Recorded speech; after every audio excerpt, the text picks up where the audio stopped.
Hey everyone, Scott Hansen here from NFL Red Zone. I hope you're checking out 1 hour of 5 Yard Rush, one of the best podcasts on NFL football in the UK.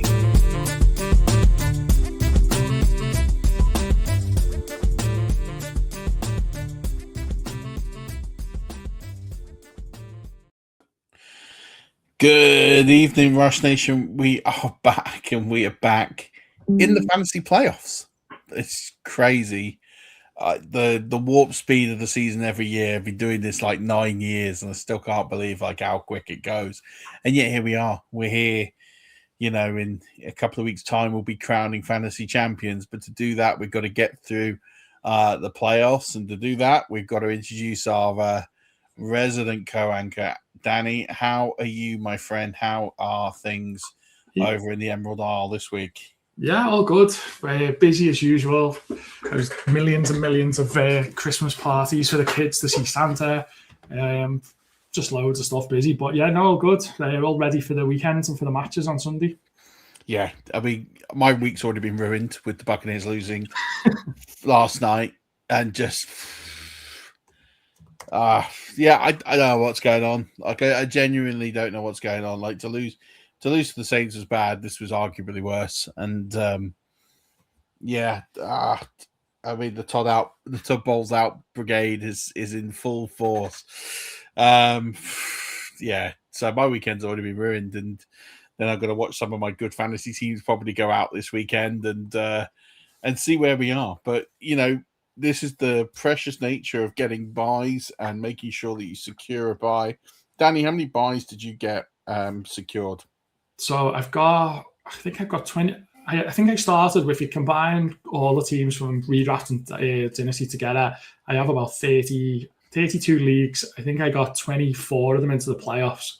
And out of that 24, I think I got six or seven buys. That's very good.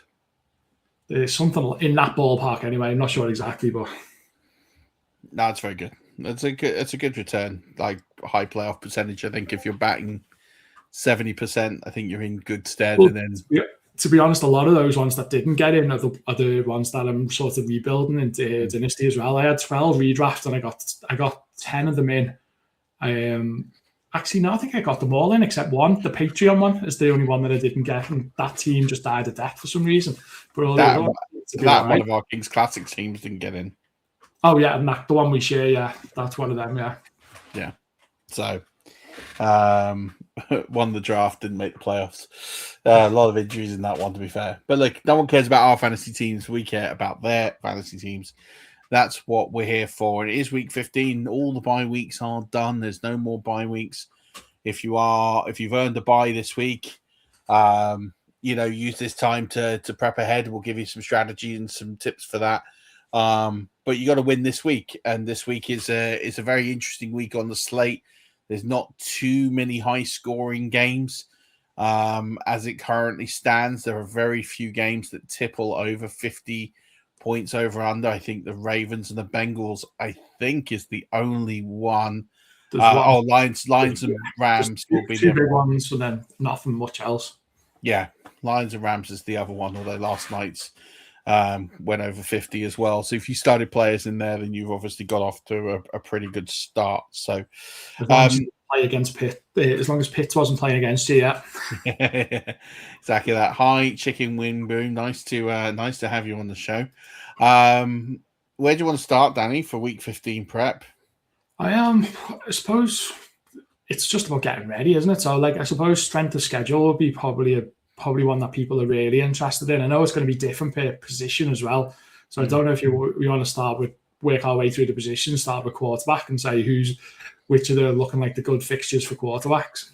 Yeah, sure. So I think when we're looking at quarterbacks, I'll probably give like the best 5 to 7 and then the worst 5.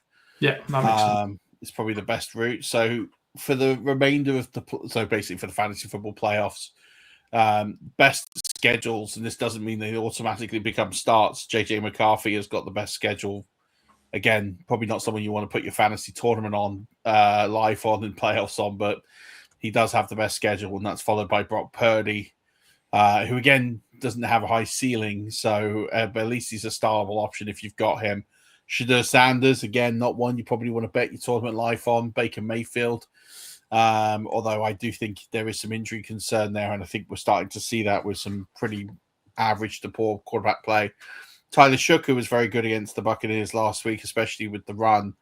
Jalen Hurts, who had an absolute stinker on Monday Night Football, probably cost a few people their playoff berths, has a good schedule. And then Jackson Dart and Drake May are the other ones. Although shout outs to Lamar Jackson, to Tagovailoa as well. They have pretty good schedules, as does Joe Burrow and Marcus Mariota. The worst schedules on the board are Bryce Young, CJ Stroud, Geno Smith, Bo Nix, Patrick Mahomes, Trevor Lawrence, and Caleb Williams.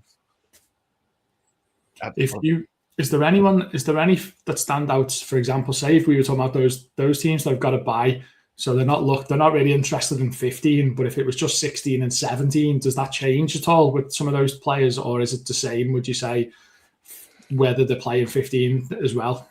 Yeah, I mean, it's fairly consistent. I mean, I guess we could look at each individual week and go through. I did that with streaming options for the DSTs, and I've got that all kind of prepped. But I mean, I can go through every single week, but probably more for I'm thinking more for the guys around like any QBs that might be on the waiver list, if you're going to stream them. Not necessarily obviously we know Drake May is good all the way through, but is there anyone there that you would think, okay, actually in 16 or 17, maybe if you're really struggling or you get an injury, this guy would be good cover? I think with where we are with the quarterback landscape, you've got the good quarterbacks and then you've got the meh. Yeah. If you've got a good quarterback, even in a bad matchup, you need to play them. Like Patrick Mahomes. Patrick Mahomes has a pretty poor schedule. I'm not folding Patrick Mahomes over somebody on the waiver wire. It caps the upside, but the bottom line is the floor should be pretty locked in. And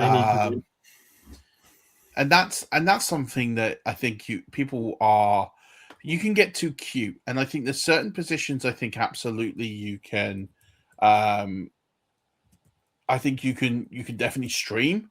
Quarterback position is not one I want to get cute on because the degree of variance is just way too high. Like the difference between like an average quarterback performance and a poor one is so great it will cost you. And I think when I look at the positions and think, if I have a top 5 or 6 quarterback, I'm not changing that based on schedule.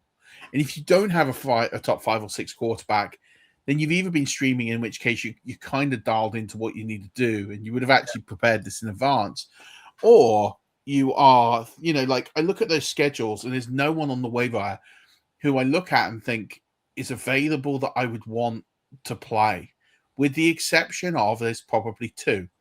One is potentially Tua. Yeah. If you've got a really bad quarterback option, Tua is a consideration, but they run the ball a lot. And then the other one is Tyler Shook. But you really want to bet your fantasy playoffs on a rookie with very limited experience. He offers some upside. Like I started him in a lot of places instead of Drake May last week because Drake May was on a bye. Yeah. But I think if you're playing your championship with Tyler Shook, there's a lot of risk to that I just think for me, I would rather take the safety of the position knowing I'm going to bank 15 points. Yeah. I took quite a bit of Dart last week because he was on a bye and people had dropped him to win their matches. So I scooped him up in quite a few, and I'd sort of be quite happy to start him if I needed to.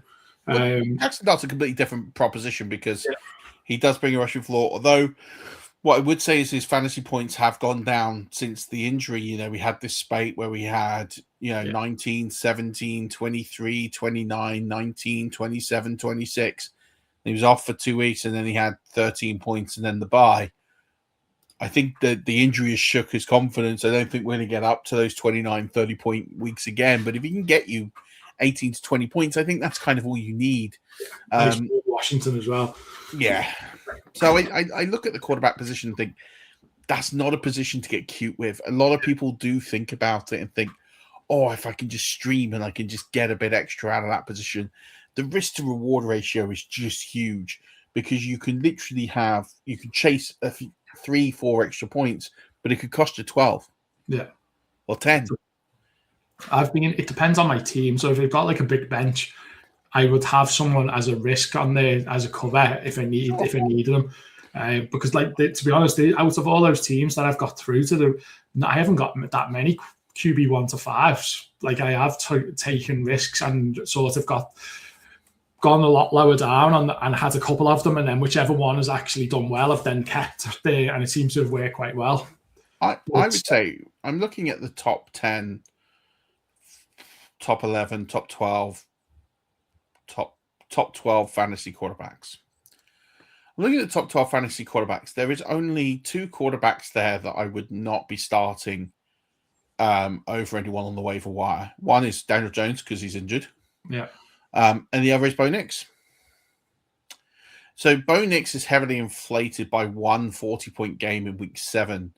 Then he followed that up with a 25-point game. That's pretty good. Since then, 19, 7, 12, by 17, 16.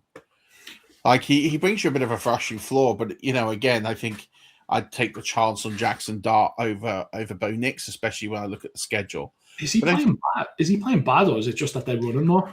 They're just running more. They're just in control of things. They're just not blowing out teams. That offense isn't really dynamic. And I'm looking at situations, and then Tua Tagovailoa over recent weeks it's been pretty bad because they're running the ball a lot. But then what I would also say is they've had the easiest portion of their schedule, so they have just been allowed to run the ball and just control it and just not have Tua make throws because they've not needed it. So Tua hasn't broken 10 points in his last 3 games.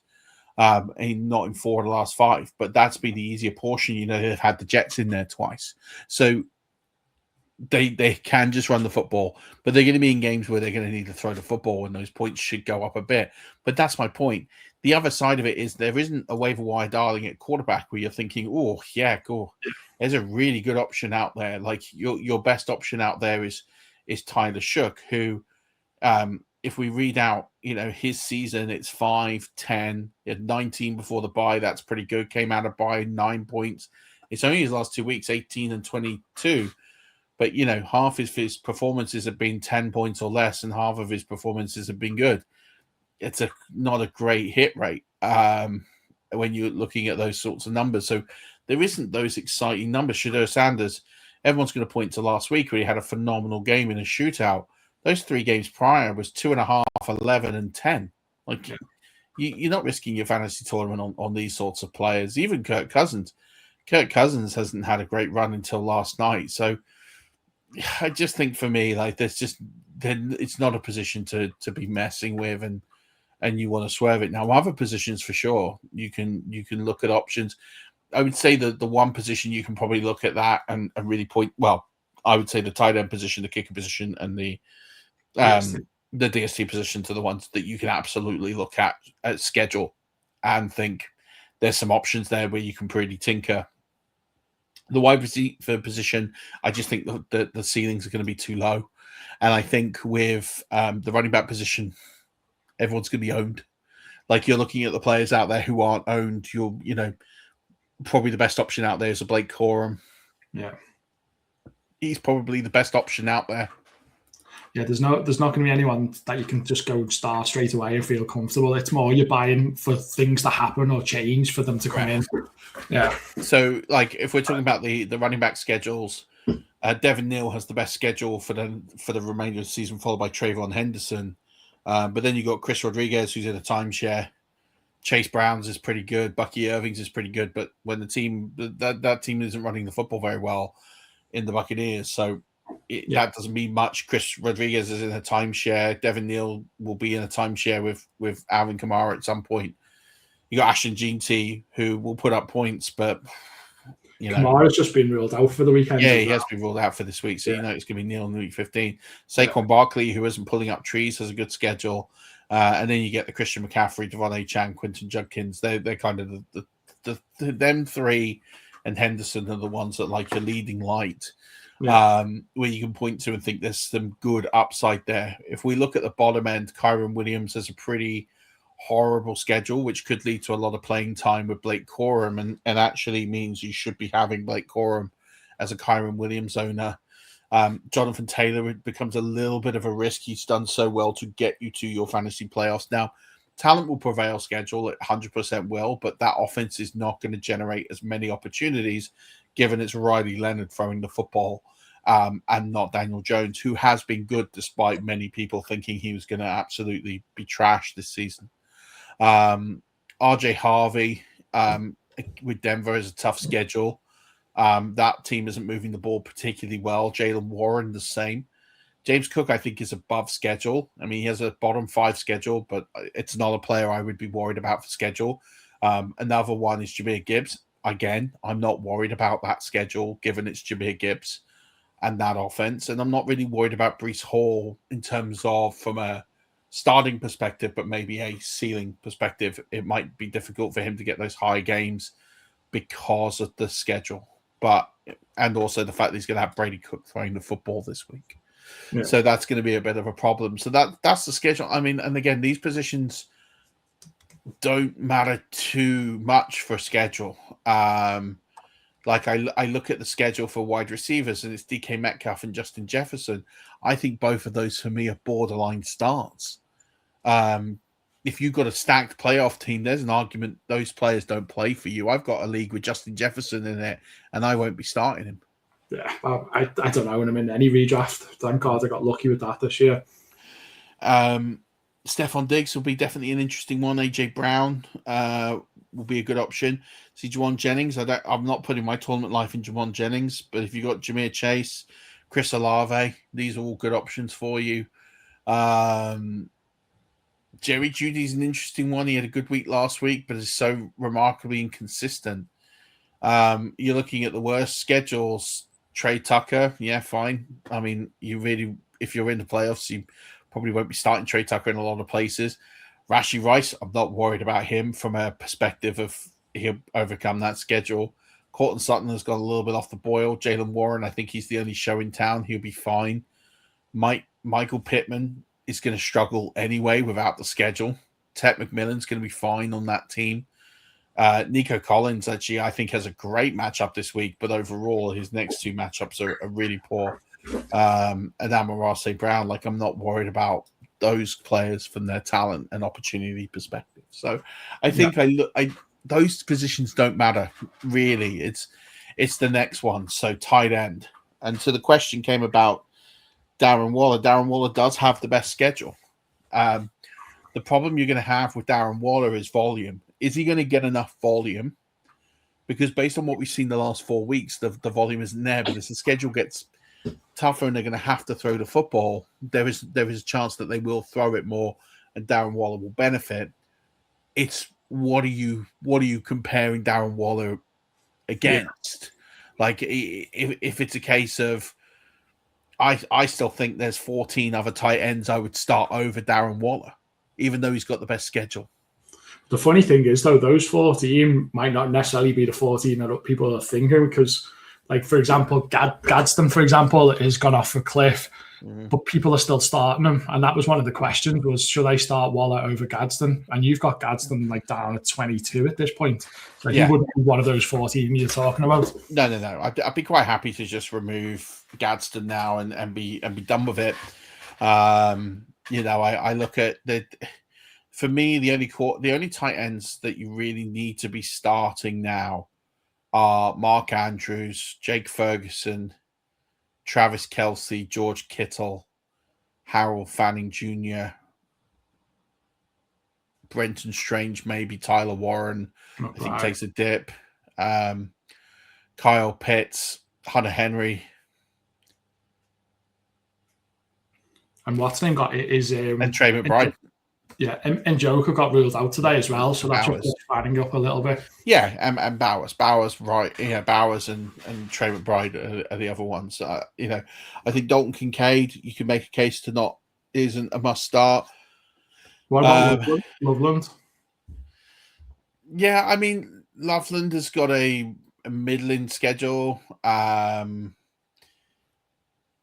There's a case to start him. I think there are better ones. I think you're going to find Juwan Johnson maybe on benches that might give you a little bit more upside. I think Theo Johnson in waivers might give you a bit of a better upside than Corsten Loveland, I think, over the next couple of weeks. But like for me, I even Dalton Schultz is a player I'd probably have over some of those as well. But I look at the tight end position. I think there's so many tight ends right now that are putting up points that are going to be some form of consideration, that it feels almost like a trap. And I think that I look at the tight end position and think it's probably the strongest it's been in a decade, maybe longer, in terms of the amount of options. Normally you get to this point of the season and the tight end position has fallen off a cliff. You're struggling to get anybody, but there's always someone on the waiver wire you can start. It's actually quite a diluted position, and actually there's about 10 players that will be within 2 or 3 points of each other. So the position's a bit of a wash because there isn't those separators. If you don't have a McBride, you don't have a Kittle, there isn't the separators there outside of them. So whoever you start, whether you start a Waller versus someone else, you're chasing a couple of points either way. And it's like, it's not a decision I think you need to sweat and spend big time on, because I think whilst it will give you an efficiency gain if you get it right, the chances are it's all going to come out in the wash. I think I would spend the time on your start sits. I would study your wide receiver matchups and exploit the wide receivers that have the best matchups. And that's something we can do. I think you're going to be better off focusing on your start sits and getting your edges there than thinking about trying to gain a couple of points streaming the tight end. The only other but I think Darren Waller's worth a bet. Like I think he's worth a bet, but at the same point, I think he's just as likely to put up 7 points as he is to put up 15. The only other tight end there was a question was around like is I likely, as in whether he would be worth a punt or not. Yeah, I mean, again, it depends who you're comparing them against, doesn't it? Really, it does a bit. I always, the problem I have with Baltimore is, first of all, Lamar Jackson doesn't look great. So he doesn't look great. He doesn't look healthy. They are struggling. So you need to get out of the mindset that Baltimore are the Baltimore offense that we know. Yeah. And I think you have to ding them 20%. Well, there's also now a point that you made last week, and you said it's, when you were saying about how much detail do you go in and set the lineups, and one of the things you spoke about last week was the weather. And I saw something before around this Baltimore game where there's a chance it could be up to -14. So how does that could be potentially impacting some of these players as well, couldn't it? And that could benefit someone like Likely because he's a bigger body. Yeah. He's more likely to catch the football. On the other side of it, they might throw the ball less and they might just keep the ball on the ground. It might be a great day for Derrick Henry.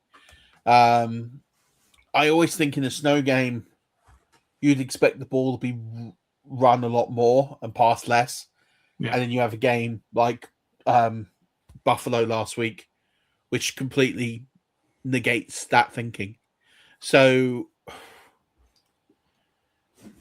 it's a hard one because logically that's what you would say is they'd run the ball more, they would throw the ball less, it'd be a higher percentage of throws made. And you have a game last week where obviously the teams had set up for that. And then both teams exploited that setup and threw the ball deep and made big chunk plays and made big gains in the snow. Yeah. So, yes, the logic would tell you that and history would tell you that. But then we're seeing teams defy the thinking, which is what I would do as a coach, is I would sit there and think, well, they're going to expect us to do this, so let's do something different. Let's not just do what they expect us to do. So I think you have to... The bottom line is through all the conjecture and all the planning that you can do, it could all go out the window in the first 5 minutes. And so the way I kind of look at situations is this: how many top 12 performances has Isaiah Likely put in the last 2 years? 2, maybe. There's not many. 2 or 3, maybe. Like, again, it's this situation that people can get cute. I always think this. I would rather get a high percentage decision wrong, where it's going to be right a lot of the time and wrong a small amount of the time. Yeah. And get that wrong, than bet on something that hasn't happened historically, or there is no trend or sort of expectation that outcome is going to happen, and betting on that to happen. The other thing I would say as well is if you're picking, I don't know, 10 to 12 players in a team and you're looking at all the other positions, if you're taking a risk there, you might not be able to take the risk somewhere else. So it's about, you might want to take one risk within your lineup and try and keep the majority of where you think they're going to get. And then someone with mad upside, or could be nothing at all, you might take the risk on that one player because you're close to winning, but maybe not close enough. You take one punt, but it's weighing it up with the rest of your picks that you're picking your team as well. Yeah, and I think that's a really smart thing to think about. And I think I just give you an example of this, right? You have to look at, in the playoffs, it's very different because you need to think about who you're playing. Yeah. You need to think about where you can get advantages. And you can get advantages, we talked about this last week, from picking the best streamers so that your opponents can't. And that's a way of net gaining points, is leaving them with an option that's not as good. You know, there are other ways to mitigate point differentials, but you have to study where the likelihood of the game is going to be. You have 14 weeks worth of data to know what your average team score will be, what their average team score will be. And these apps like Sleeper will tell you that now. They'll tell you what your average point scores are. They will tell you the trajectory of the match. Projections you have to take with a pinch of salt, but if you're projected to win the match by 20, you know you're in a position where you take less risks. And actually, it's about mitigating the risks that your opponent can take. So I would be taking those long shots off the waiver wire that doesn't allow them to take those shots. So if you're worried about, say, a Adonai Mitchell, get him off the board, stick him on your bench, and you know you can't get beaten by that angle. And you're reducing the angles in which people can really come at you and try and get this across. But, you know, if Isaiah Likely puts up 20 odd points, that's luck, that's not skill. And I point to Isaiah Likely's what's he got this season? He's got 50 fantasy points in PPR over the season. Yeah. So you're trying to manifest an outcome that has not happened this year. I suppose the other thing now as well is, like, we're talking here around you're playing against someone else. What about when you're in these big tournaments? So I know some of our patrons are still in. I got knocked out this week, but I know some are still in Scottish Bowl. So likes of those type of competitions, or Warrior Bowl, where you're playing against the big fields. What should you be? What's the way to go and approach it from that side? I mean, you have to swing for the ceiling. The difference with each tournament has a different merit and a different cut line. That's going from 1,000 to 500 this week, I think, isn't it? So you have to sit there and go, if I'm above the 500 cut line, and I have been consistently all season, like Mark has, I wouldn't be taking the risk. I'd be playing safe and I'd be getting over the cut line. Yeah. If you're someone that's on the edge of that cut line and isn't doing very well, and you're number 984 in average points, then you might as well swing for the fence. Yeah. Because you've got nothing to lose. Because if you set the best lineup that you have on paper, it's going to lose anyway. So I think you have to, and like each tournament's different. So like I can't really sort of conceptualize every tournament, because Warrior Bowl, the cut line is less harsh, and you have to measure up where your performance is. The other thing is, well, you can also treat it a little bit like DFS. So like you've got your 6 o'clock slate and you've got your 9 o'clock slate. So if you by the time you come into the next set of games and you're looking at where you are, you then might, if you're projected to be round about the cut line, then you might start changing it and putting some riskier players in who might have some more upside. So there's different ways you can play it. Like, I'm not saying that's the best way to play it, but it's definitely an option. My worry with that is it's very late to pivot that way. And depending on where your over and under points sit and where the average point scales are going to sit. So the first thing you should do, first of all, is set your lineup so that your flex plays are the 925 slate or later. right? And so many people put the wrong players in the wrong flex spots. Yeah. And you just need to set that all your standard positions are 6 o'clock, and then your flex spots are the 9 o'clock slate onwards, right? Or the 4:25 slate, 4:15 slate, whatever it is in America, right? I think the problem that I have is that at this point of the season, people make really bad decisions. And they're making decisions based on trying to get too smart, where they will bench good players because they've got bad matchups. They will perhaps try and beat a system that isn't there. Like, again, I go back to Isaiah Likely. Like, if you're thinking of starting Isaiah Likely this week, you're mad. And he might go on and have a good game. He might go on and have a good game. Like, he goes and scores 20 points. You're not a genius for predicting that. You're not a genius for predicting that because you're projecting something that's never happened. Yeah. And we're not talking about in situations like where a few weeks ago I told you to start Adonai Mitchell, and there's a pathway to that happening because we're in a unique set of circumstances where that collective group of players have not all been on the field at the same time. And we're in a situation that we find players in roles they've never been in before, and the ball has to go somewhere, and you're sort of not expecting it, but there's a chance that happens, and it did. Whereas you strip this back, and you look at, Isaiah Likely's played most games this season. So what has changed from the first 14 weeks of the season to what has changed now? Not much, yeah. So when you're trying to manifest an outcome, and you've got 14 weeks of data that's telling you that outcome isn't going to happen, well, you're asking for something to change that hasn't changed. I think people they're always looking for that. Of course they are. Because the one that jumps out at me is from you from last season, and it got me through some matches, and it just sort of came out of nowhere. Was that Valdez Scantling last year at the back end of last year? All of a sudden, I'll throw him in it felt like throwing him in for a punt, and then all of a sudden, the next 2 or 3 weeks, he just went off, and he was getting crazy points compared to what he'd done for the rest of the season. And I suppose they're the types of players people are looking for now to try and pick something up like that. But you have to look at how that manifests. Yeah. That was not a big leap. So you have a player in Rashid Shaheed. Yeah. A player in Rashid Shaheed who is their deep ball threat, who was having a phenomenal season to that point. He gets injured. Yeah. They then activate a player off the practice squad who has a very similar skill set. Yeah. And they plug and play him into a role that's been made vacant. And you've got an archetypal type player that fits into the system that they've got. Yeah. And there's a vacancy in that role. So for me to say, I'm targeting Marcus Valdez-Scantling, there's a logical pathway to where I'm thinking. Now, it could still not pay off. And there's many times I've made that linear leap and it's not worked.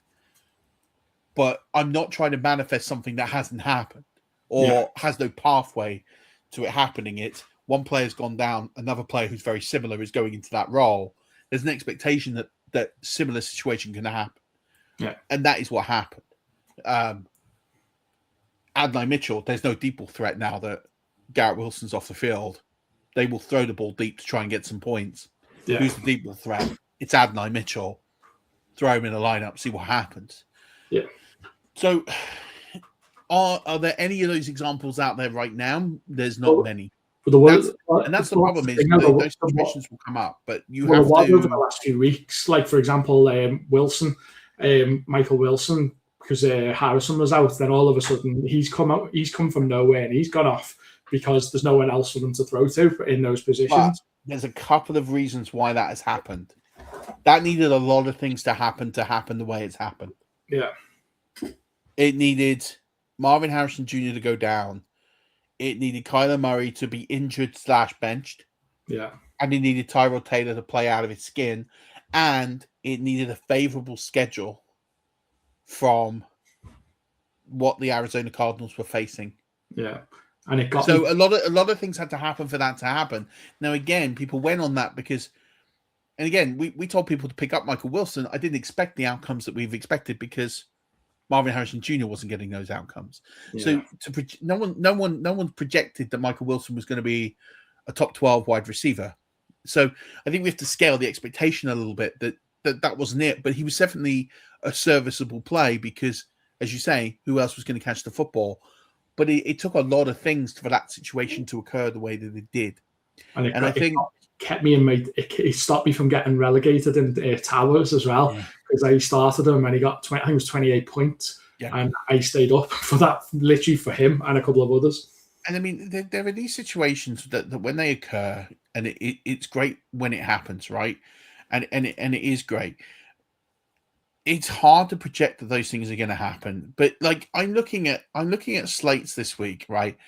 And if you want to know the players that I'm sort of banking on that have got high upside based on their coverage, based on their targets per run, based on the teams that they're facing, I'll give you a list of names right now that I absolutely would be starting in a lot of formats this week. And actually, ironically, Colston Loveland is one of those.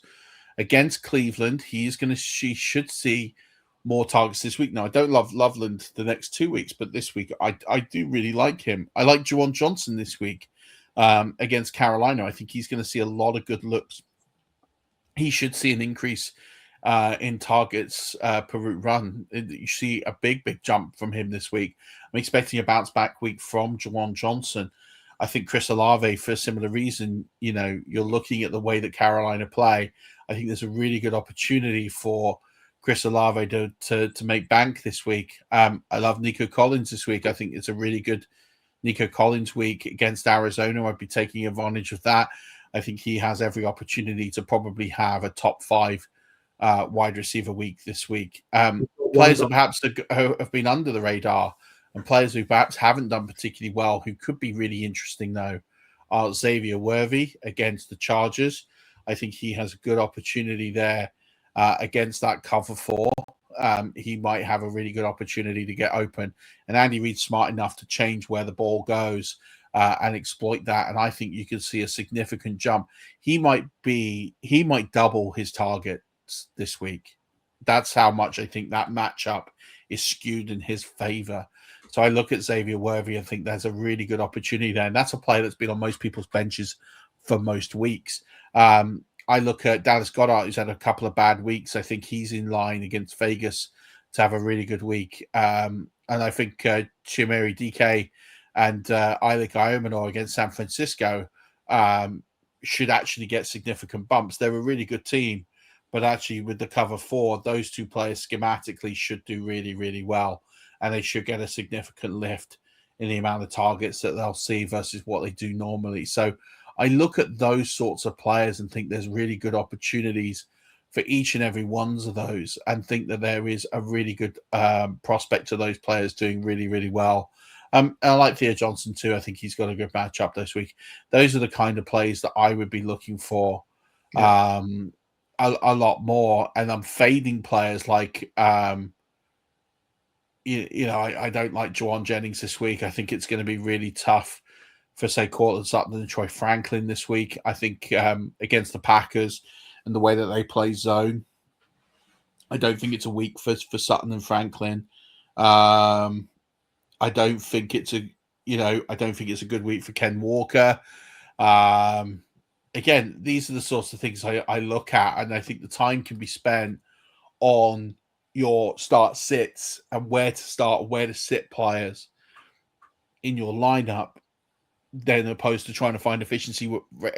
I look at the waiver wire now, and I think the waiver wire is trash. I think the waiver wire is trash. I think there's very little on the waiver wire that's going to improve your team if you're a playoff team. Yeah. So I think don't point to the waiver wire. Add some running backs that we talked about last week. But if you're looking for that lightning to strike, you got 2 weeks to kind of make it happen. And there isn't anyone out there right now that I think that's a wide receiver I'd be stashing for, a situation to happen. I'd be looking for players that have been dropped. Mike Evans would have been dropped. I was telling people to pick him up.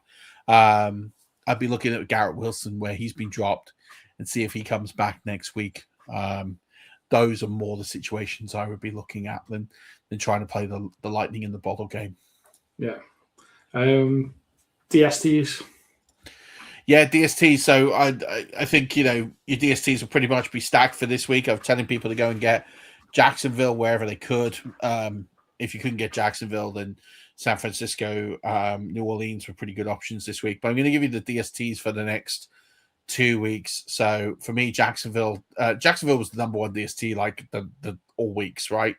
So Jacksonville will continue to be number one. If you pick them up, kudos to you. You're going to have every chance because they're going to be probably my best DST over the next 2 to 3 weeks. I like Seattle next week. The Texans against Arizona. Philadelphia against the Raiders is a good one, and Chicago Bears. But they're pretty high owned, so I don't think you'll find them anywhere. But the Dallas Cowboys against Minnesota could be a really interesting one as well. And then week 17, again, Jacksonville against Indianapolis and Roddy Leonard. I like that. The Seahawks against Carolina. I really like the 49ers against the Chicago Bears, the Texans against the Chargers. I like Pittsburgh as well against the Cleveland Browns. I think that's a really good, strong lineup as well. The 49ers, as I've already mentioned, that's a good one. So they're my favorite DST options for the next couple of weeks. Kickers, are we saying just stick to the dome for now? Yeah. I think Evan McPherson's still out there in a lot of places, which I think is baffling. I'd just pick him up and I think you can fire him up the next couple of weeks for sure.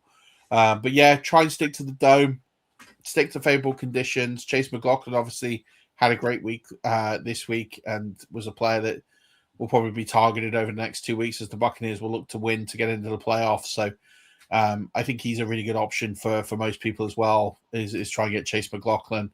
I think in this case, I would actually be chasing the kickers that have got those longer legs. So for me, I like McLaughlin, I like Boswell, I like Cam Little. There are 3 kickers I would really be interested in having on a lot of teams, and Evan McPherson as well. They're kind of the 4 that I'd be targeting over the next 2 weeks in all situations, because at the end of the day, your leg for field goal is almost just as important at this stage as the amount of field goals. So, you need those field goal kickers. They're going to get those 50+ opportunities. Teams now at this point of the season will be a lot more conservative. There's a lot more to lose now than there was 14 weeks ago. So you're going to get lots of situations where those teams that are in situations trying to get into the playoffs will kick more field goals. So again, I look at teams like Tampa Bay. I think they're going to try and kick more field goals. So I think Chase McLaughlin is a great option. Same with Jacksonville and Cam Little. They've got more to lose. They will want to kick field goals to win the division. And I think those and Chris Boswell and the Steelers as well. Those kickers, those teams will opt to go for 3 instead of 7. They'll take the long field goals and settle for them to keep the scoreboard ticking over. So I like those options. If the weather suits, I like those options over the next couple of weeks at the kicking position.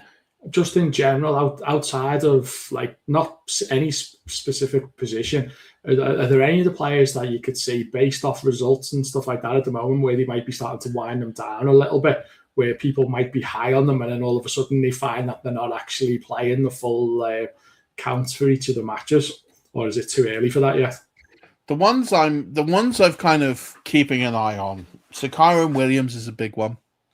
Kyron Williams' usage just dropped. I think that the Rams feel pretty comfortable that they're going to get into the playoffs. Yeah. And I think they feel enough confidence in Blake Corum that they will split time with the backs. I think that they will be. I think that could go as much as a 50-50 backfield. Yeah. In the coming weeks, and I think they'll want to rest Kyron Williams for the playoffs. He's had a long couple of years. I think they'll take this opportunity. I think there's not a big drop-off between the two. Let's just run Blake Corum more. Let's try and get the rest to him. And I think Ken Walker will be in a very similar boat, and I think Zach Charbonnet could see an increase in time as they get closer to the finishing line. Yeah. I think those two teams in particular situations and teams that I think you will see some rest coming their way.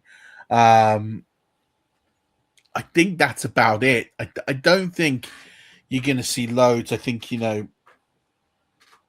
I don't think they're going to rest Henderson because he didn't play the first half of the season that much in New England. I don't think that Denver are a deep squad. I don't think they've got the luxury to bench that many players. They might say, hey, the difference between RJ Harvey and Jaleel McLaughlin is so great that maybe we just take RJ Harvey out of games for a bit.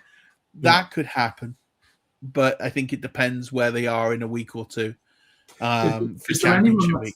The opposite. So, say for example, I might be reading this completely wrong, but it feels like they've been managing Barkley's time. Is there a chance that they might ramp him up a little bit now because of a few losses to make sure they get over the line? See, I don't think they have managed his time. I don't think, like, people are looking at it and thinking he's not. He's playing just as many snaps as he normally would. The difference is not. So if I pull this up, I'm going to just pull something up and just give you the raw data, right? A couple of ways.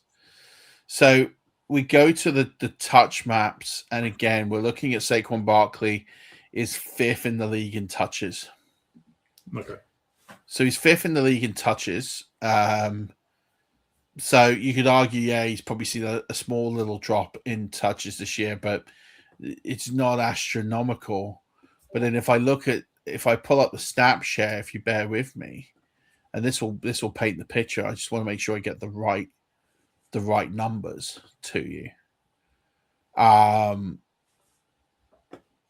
Kenny Pickett's just been confirmed the starter for the Raiders as well for the weekend. Yeah, I think that was pretty set a few days ago when they all but ruled out Geno Smith. So, yeah, I had to pick him up in a league because in the Superflex league because I lost 2 quarterbacks this week and one of them was Geno. So, yeah, if I look at Saquon Barkley in week 13 ran 94% of snaps. Week 14, 80% of snaps. He is currently the 3rd highest running back in terms of snap percentage share in the NFL behind Christian McCaffrey and Jonathan Taylor. He's ahead of Bijan. So they're not managing his workload. They're not like it, yeah, because it's probably because of what the output that he's getting. It's a lack of efficiency. The difference is that they're trying to play him. How much of his form and how much of it is bad offensive line, he's not finding the gaps. We talked about this a few weeks ago that he's out there. And again, this is why I wanted to pull the numbers up because it's so easy to say, like, oh, he's playing less. He's not playing any less now than he was. He had 1 week before the bye, we played 61%. Every other week, he's been above 70%. And in fact, most weeks, he's been above 77%. So he is sitting there well above, like the last 3 weeks playing above his average percentage as well. He played on his average in week 11 and above in week 12, week 13, and week 14. So, yeah, I just, there's a perception here that he is getting less time, and he really isn't. The one I would point to that is getting less time last week was Ashton Jeanty. He only played 68.8% of snaps. And there's a world, and we've been talking about this for a few weeks, where they put him on the shelf. Yeah. I think that could happen. But let's look at Kyren, and this goes to my point on Kyren Williams. So Kyren Williams, up until the bye, was playing consistently around about 75% of snaps. So these are his numbers since the bye: 67, 60, 68, 65, 66, 52. Now, the 52 was in a blowout. So they just went, you can sit and we'll play Blake Corum. But my point is that his numbers are not trending in the direction of someone that is a bell cow. And those numbers I expect to be in the 60%, 65% ranges where I'd expect Kyren to be. And then as they get closer to clinching a playoff berth, then I think those numbers will drop south even more. Again, Tony Pollard is an interesting case because, again, he's only been playing 50% of snaps. He's been a pure 50-50 timeshare, and he got a big spike to 60% last week. But yeah, I look at the numbers and I just think there's not really the players that you're getting those drop-offs at the running back position. Yeah. But those can all change as we get closer and closer to the playoff scene, one way or the other, as teams get close to clinch. One player I was worried about, Jonathan Taylor, I'm actually not worried about now they've got Riley Leonard out there. But if I look at wide receivers, the players that have been on the fringes of wide receivers and seen less playing time, Jordan Addison, Cortland Sutton, these are all players that have taken dips in their snap share in recent weeks. Darnell Mooney, Egbuka only played 64% of snaps now that Mike Evans is back. That's an interesting signal to keep an eye on. Jalen Waddle down to 78% of snaps. Michael Wilson's snaps dropped in week 14, but he was pretty high without the team. Brian Thomas went the other way. He's up above 80% of snaps now. He's healthy. Quentin Johnston, his snaps went down. They're on a slight increase. I these are where I'm kind of looking at those particular gains and thinking of players like Devontae Adams, but he left the game hurt, but he's only playing about 75% of snaps. They're managing his workload right now. But every time he's out there, he's getting the ball. And that's where that targets per route run metric is highly important to look at and to understand who's getting a target percentage. And then so you can find some of this stuff in premium sites. And if you subscribe to our Patreon, take advantage of that. Happy to tell you, I'll share a data tree of the targets per route run guys, and I'll drop that in the Patreon chat after this actually. But in terms of if you go on the Fantasy Pros and you check advanced stats and advanced receiving stats, you'll get a lot of things like catch rate, drop rate, target share. They're the pictures you want to be trying to understand is who's getting what percentage of target share. And following that train and how consistent those numbers are. Because if they're not at this stage, you need to start fading. But at this point in the season, it's pretty straightforward. It's follow the teams to the scoring points, get as many players from those teams to the scoring points as possible, and don't overthink it. If the team isn't performing, try and reduce your fantasy liability there by having less players from that team. And don't try and manifest things that haven't happened. Unless there's a good case for it happening. So, I've heard the Isaiah Likely thing from like 4 different people this week, and I'm like, who's driving that up, and what is it? And maybe they're smarter than me, maybe they probably are, and they probably have worked out something I haven't. But I can't see anything that is pointing to me thinking that that's a good outcome. Give me Mark Andrews. Mark Andrews has just signed a new deal. Like the franchise have told you that the franchise is Mark Andrews. Yeah, I don't. To be honest, I hadn't seen it. I just seen someone asking the question. That's why I asked it. But I've seen a couple of people mention it, and I was just a bit like, okay. And I dug into it a bit. So, and I think it's good, definitely, to explore and ask the questions. But for me, I think Darren Waller, where there is some proven commodity, but I am worried about the throw rate in Miami, and that's a genuine concern. And that would be one I would be looking at and thinking, I'm just not sure if I want to bet the house on Darren Waller versus maybe some other players. But, also I think there's a safe floor there. I don't think you're going to lose much by going that way. But yeah, I don't think the big ceiling plays are out there. I think, I'd be looking at my opponent this week. I'd be thinking how I can stop them generating points by picking up the best streamers, the best kickers. If they were looking at quarterback, making sure I block the best quarterback options. I think you've got to the point now where you could have done all you could have done there. And now you've got to set the best lineup for you and where you can manifest. I've given you some tips of players there that are going to have, good weeks. Yeah, I think that's me for my questions. Anyway, is there an update you want to give on the? Are we on the semi-final? What rounds are we on now? In the semi-final first leg, it's all very close in the FFCC. In all competitions, I think the biggest gap is 17 points. So. Yep, so you can still sign up for 2026. I think we're £160 off our super mega duper long stretch goal. So I'd like to hit that. We might do a fantasy playoff contest if people are up for that. I'd love to do something with that. So if there's enough interest, people write in the comments below, and we can get you signed up to that. And we'll do something interesting there. You have a Bertie coming up soon, don't you? How far are we from 1,000? We're very close, less than 10. Yeah, I was just thinking it this morning. They must be close now. Yeah, I think it might be 5 or 4. I don't know. I'll have to look. Maybe it's 6. I need to look at the numbers, but yeah, we're getting closer and closer by the week, and it's Maybe do the 1,000th one on Super Bowl week or something. well, I think we'll have to go dark for a few. I think I think I think given the season and the way we are with the season, we might do the 1,000th as the 1,000th, and then I think Super Bowl. I'd like to do like a big celebration, culminating the end of the season, 1,000 episodes.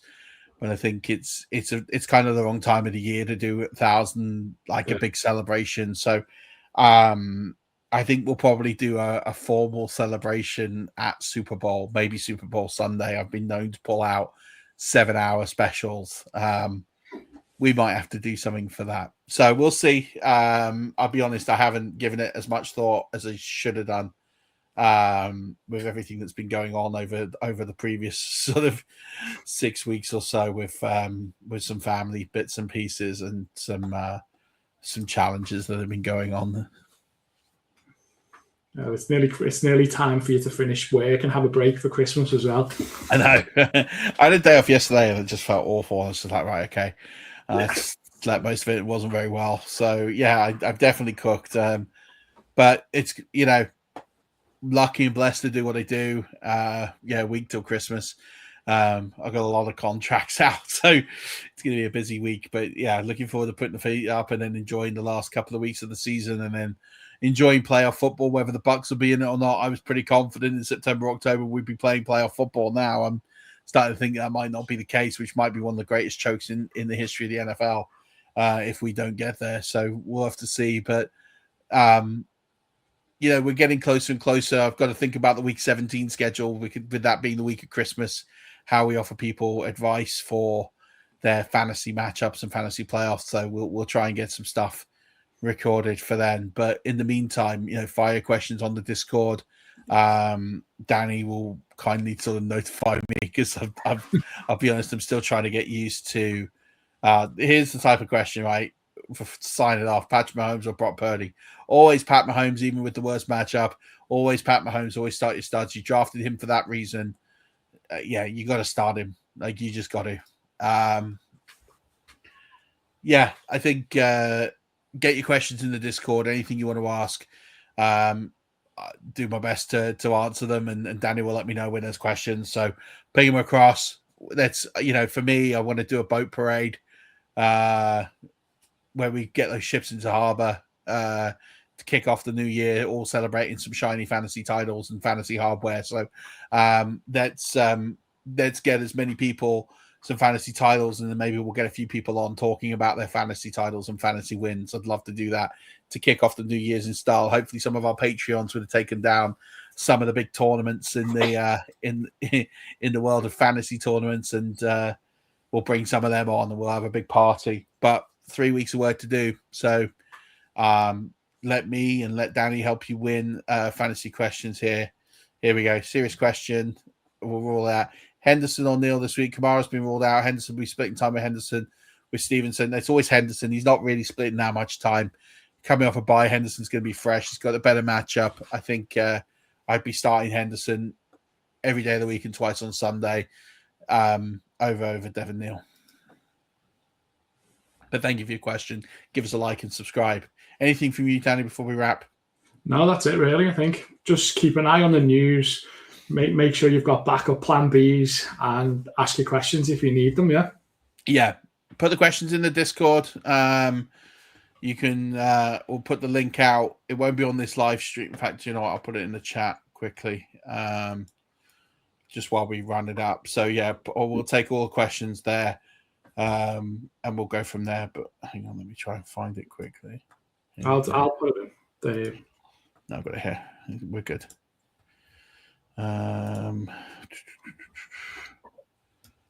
Okay. So I've just fired it in to the chat, so you can go ahead if you're watching this on the recording. I'll put it in the show notes when you're watching this back out.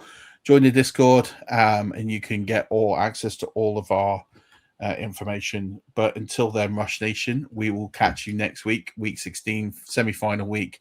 But until then, don't forget, as always, keep rushing.